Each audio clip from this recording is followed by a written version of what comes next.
اب یہ جو سارے کا سارا معاملہ ہے اسلامک بینکنگ کا، یہ قسطوں کے کاروبار کے اوپر کھڑا ہے. Time value of commodity, time value of money نہیں ہے، time value of commodity. Product کے بدلے جو کسی کو آپ وقت کی مہلت دیتے ہیں، اس کے اگینسٹ اس سے پیسے جو چارج کر لیتے ہیں، یہ کاروبار ہے، یہ حلال ہے. یہ نبی صلی اللہ علیہ وآلہ وسلم کے مبارک زمانے میں بھی تھا، تابعین تبع تابعین کے زمانے سے لے کر سلطنت عثمانیہ کے ختم ہونے تک سرکاری لیول کے اوپر یہ کاروبار رائج تھا. اس کے اوپر اجماع امت ہے، اہل سنت کے چاروں ائمہ متفق ہیں، امام مالک، امام شافعی، احمد بن حنبل، امام حنیفہ. اس کے علاوہ تابعین کے کئی ایک فتوے موجود ہیں، مصنف ابن ابی شیبہ کے اندر، مصنف عبد الرزاق کے اندر، جس میں یہ بات بالکل کلیئر ہوتی ہے کہ اس طریقے سے کاروبار کرنا یہ بالکل جائز ہے. ایک حدیث جسے لوگوں نے مس یوز کیا قسطوں کے کاروبار کو حرام قرار دینے کے لیے، وہی حدیث اس بات کی دلیل تھی کہ یہ کاروبار جائز ہے. وہ میں حدیث آپ کو بیان کر دیتا ہوں. باقی جو ڈاکٹر اسرار صاحب نے گفتگو کی ہے اس حوالے سے وہ کافی سخت ہے، وہ صرف جذبات کے اوپر مبنی ہے، کوئی قرآن و سنت کے دلائل انہوں نے دیے نہیں. حدیث کی فیلڈ میں تو وہ خود مانتے تھے میں امی ہوں، جب وہ امی تھے تو انہیں ان اختلافات کا پتہ ہی نہیں تھا. باقی جو سود کے حوالے سے ان کے دل میں حمیت تھی کہ سود ختم ہونا چاہیے، اس میں ہم ان کے ساتھ ہیں. لیکن خام خواہ کوئی چیز سود نہیں ہے اسے سود بنا کے پیش کرنا، یہ ظلم کے اوپر مبنی ہے. اس طرح دنیا میں نظام نہیں چل سکتا.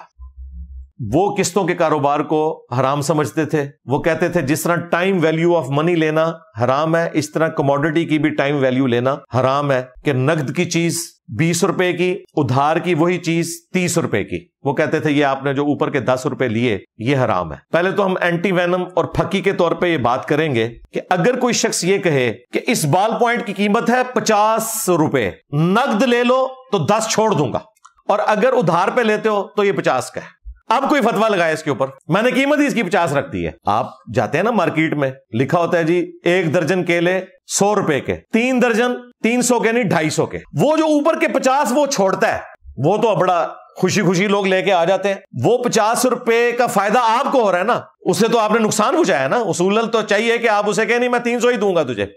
ادھر کسی کو خیال نہیں آتا کہ یہ جو فرق آ رہا ہے کہ اس نے آپ کو ایک اس اعتبار سے اوبلائج کیا ہے، فیسیلیٹیٹ کیا ہے کہ 3 درجن خریدتے ہو تو چلو میں 50 روپے چھوڑ دوں گا. تو جو اس نے 50 روپے اپنی مرضی سے چھوڑے اس کو تو 50 کم ملے نا.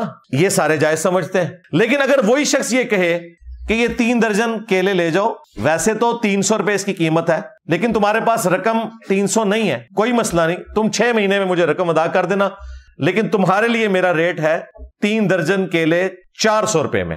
اس کو کہتے ہیں نہیں جی وہ ٹائم ویلیو آف کموڈٹی لے لیا، یہ حرام ہو گیا، سود ہو گیا. یہ ٹائم ویلیو آف کموڈٹی ہے، پروڈکٹ ہے، منی کی نہیں ہے. اس نے آپ کو فیسیلیٹیٹ کیا ہے. وہ ادھر آپ کو کوئی خدمت کرنے کے لیے تو نہیں بیٹھا ہوا کہ ٹھیک ہے جی لوگ لے کے تو کھاتے رہے اور ٹھیک ہے پھر اینڈ پہ اس کی دکان بھی بند ہو جائے، پروفٹ بھی نہ لے. وہ اس طرح تو نہیں ہوگا. دنیا میں کاروبار اس طریقے سے نہیں چلتا. اب آ جائیں اس حدیث کی طرف جو جامع ترمذی میں موجود ہے، سنن نبی داؤد کے اندر بھی موجود ہے. بڑی مشہور حدیث ہے کہ اللہ کے محبوب صلی اللہ علیہ وآلہ وسلم نے ایک چیز کی 2 قیمتیں مقرر کرنے سے منع فرمایا. اب اس حدیث کا کانٹیکسٹ کیا ہے وہ امام ترمذی نے خود ساتھ لکھا ہے. لیکن اتنی حیران کن بات ہے، جو لوگ تلے ہوئے ہیں اس بات کے اوپر کہ انہوں نے قسطوں کے کاروبار کو حرام قرار دینا ہے، وہ بس اتنی حدیث لیتے ہیں اور کہتے ہیں دیکھیں نبی علیہ السلام نے ایک چیز کی 2 قیمتیں مقرر کرنے سے منع کیا ہے، لہٰذا جب آپ یہ کہتے ہیں کہ نقد پہ لوگے تو 100 روپے کا بال پوائنٹ اور ادھار پر لوگے 6 مہینے کے تو یہ 150 کا ہے، تو یہ 2 قیمتیں ہوگی، لہٰذا یہ حرام ہے، یہ سود ہے. بنیاد اس حدیث کو بناتے ہیں. حدیث بالکل صحیح ہے. اس حدیث کے آگے امام ترمذی نے باقاعدہ کامنٹس کیے ہیں. وہ کامنٹس بھی یہ صاحب نقل کرتے ہیں لیکن آدھے. امام ترمذی نے لکھا کہ اگر کوئی شخص یہ کہے کہ یہ کپڑا نقد 10 کا ہے، اس زمانے میں درہم تھے یا دینار تھے، لیکن ادھار پر تمہیں 20 کا دوں گا، یا آج کی ڈیٹ میں آپ کہہ لیں کہ نقد یہ جوڑا $10 کا ہے، ادھار پہ تمہیں $20 کا دوں گا. تو اس حدیث میں یہ مراد دیا جا رہا ہے نقد اور ادھار کے فرق کا. اتنے کامنٹس نقل کرتے ہیں اور کہتے ہیں دیکھیں امام ترمذی نے اس کی شرح بھی کی ہوئی ہے باقاعدہ. آگے امام ترمذی نے پتا کیا لکھا ہوا ہے کہ اگر بیچنے والا اور خریدنے والا کسی ایک قیمت کے اوپر متفق ہو جائیں، بھلے وہ ادھار کے اوپر جو رقم ہے اس کے اوپر یا نقد کے اوپر، تو کاروبار کرنا بالکل درست ہے. یہ آگے نہیں وہ نقل کرتے. بیسیکلی غرر کو اوائڈ کیا گیا کہ کوئی شخص مال اٹھا کے لے جائے اور یہ کلیریفائی نہ کرے کہ اس کی رقم میں تمہیں ابھی ادا کروں گا, 6 مہینے بعد ادا کروں گا, 10 مہینے بعد ادا کروں گا, کیونکہ ریٹ پہ ڈیفرنٹ ہوگا. اگر 1 سال کی قسطوں پہ آپ کوئی چیز لیتے ہیں اس کا ریٹ ڈیفرنٹ ہوگا, 2 سال کی قسطوں پہ لیتے ہیں تو اس کا ریٹ ڈیفرنٹ ہوگا. تو باقاعدہ اس سے متعلق یہ حدیث تھی کہ بیچنے والا اور خریدنے والا ایمبیگوٹی کا شکار نہ ہو, 2 قیمتیں بیک وقت نہ ہو. اگر ایک قیمت کے اوپر کوئی متفق ہو جاتا ہے تو پھر یہ 2 قیمتیں نہیں ہیں چیز کی, کیونکہ وہ ایک قیمت کے اوپر متفق ہو گئے کہ ہاں میں 6 مہینے کے ادھار پہ لوں گا, اب بتاؤ کتنی رقم ہے. پھر اس کو اونچا نیچا نہیں آپ نے کرنا, جس طرح یورپ امریکہ میں ہوتا ہے کہ وہ انٹرسٹ ریٹ اوپر نیچے جاتے ہیں مارٹگیج میں, وہ پھر چینج کر دیتے ہیں, وہ سارا سودی کام ہے, پھر اس کا وہ پابند رہے گا.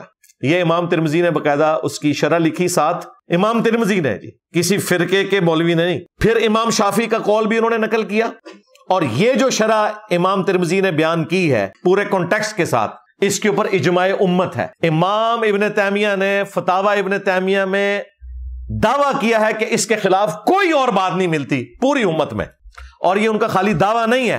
الموطا امام مالک کی شرح لکھی ہے امام ابن عبد البر نے, انہوں نے اس شرح میں اس حدیث کا فہم وہی بیان کیا جو امام ترمذی نے بیان کیا ہے, اور انہوں نے دعویٰ کیا کہ امام مالک کا بھی یہی موقف ہے. کتاب الام میں امام شافعی رحمۃ اللہ علیہ نے اس حدیث کا وہی فہم بیان کیا جو امام ترمذی نے بیان کیا, کہ لینے والا اور بیچنے والا جدا ہونے سے پہلے کسی ایک قیمت پہ اگر متفق ہو جائیں کہ ٹھیک ہے میں یہ 10 کی چیز 20 کی لینے کے لیے تیار ہوں, لیکن میں رقم اتنے عرصے بعد دوں گا, تو یہ بالکل درست ہے.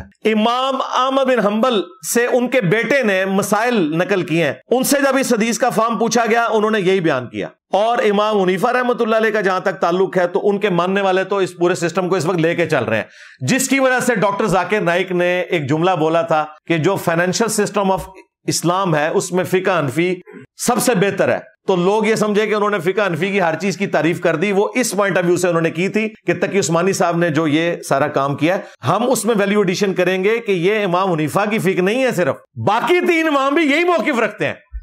ہاں, اور مفتی تقی عثمانی صاحب نے اس حوالے سے جو کتابیں لکھی ہیں, میں نے آلموسٹ 8 سے کوئی 10 سال پہلے وہ ساری منگوا کے پڑھی تھی. انہوں نے سارے اماموں کے باقاعدہ فتوے اس میں نقل کیے ہیں.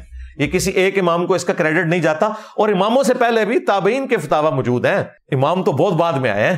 مصنف ابن ابی شیبہ حدیث کی کتاب ہے, مصنف عبد الرزاق حدیث کی کتاب ہے. مصنف حدیث کی اس کتاب کو کہتے ہیں جس میں کثرت کے ساتھ صحابہ, تابعین اور تبع تابعین کے فتاوی جات, ان کے آثار موجود ہوں. اس میں باقاعدہ بڑے بڑے ائمہ, امام زہری, ابن شہاب زہری تابعی ہیں, ان کا موقف اس حدیث کے حوالے سے موجود ہے. امام شعبہ کا موقف موجود ہے, امام قتادہ کا موقف موجود ہے, امام حنیفہ کے جو استاد تھے حماد بن ابی سلیمان, ان کا موقف موجود ہے جو ابراہیم نخعی کے شاگرد تھے. تو یہ سارے فتوے آپ کو مصنف ابن ابی شیبہ اور مصنف عبد الرزاق میں مل جائیں گے. اردو زبان میں یہ کتابیں آ چکی ہیں, ہماری ویب سائٹ سے آپ ان کو ڈاؤن لوڈ کر سکتے ہیں PDF فارمیٹ میں. انشاءاللہ ہم کوشش کریں گے یہ سارے فتوے ساتھ اٹیچ کر دیں اگر کسی کو شوق ہے, ورنہ ترمذی آپ خود کھول کے پڑھ لیں تو انشاءاللہ تعالی آپ کے سامنے وہ چیز آ جائے گی. وہ ہم احادیث ساری کی ساری اس حوالے سے ڈسپلے کروا دیں گے.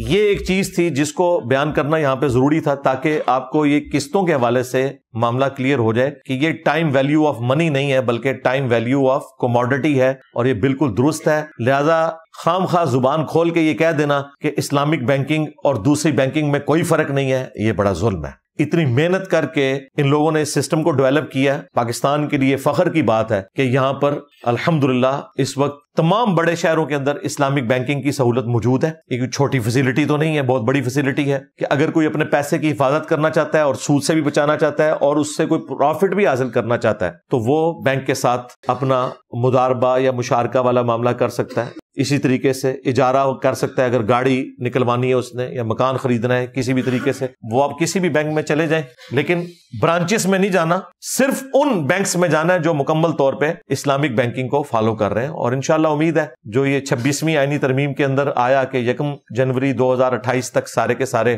ہو جائیں گے, امید ہے کہ سارے کے سارے شفٹ ہو جائیں گے. اور میں نے آپ کو بتایا اس کے پیچھے ریزن یہ نہیں ہے کہ انہیں کوئی سود سے نفرت ہے, مین ریزن یہ ہے کہ اسلامک بینکنگ کا پروفٹ زیادہ ہو گیا ہے. اب بینک کے مالکان کو as compared to conventional banking کے لوگوں نے پیسے وہاں پہ شفٹ کرنا شروع کر دیے ہیں. اس کے پیچھے اصل میں ریزن جو ہے وہ یہ ہے.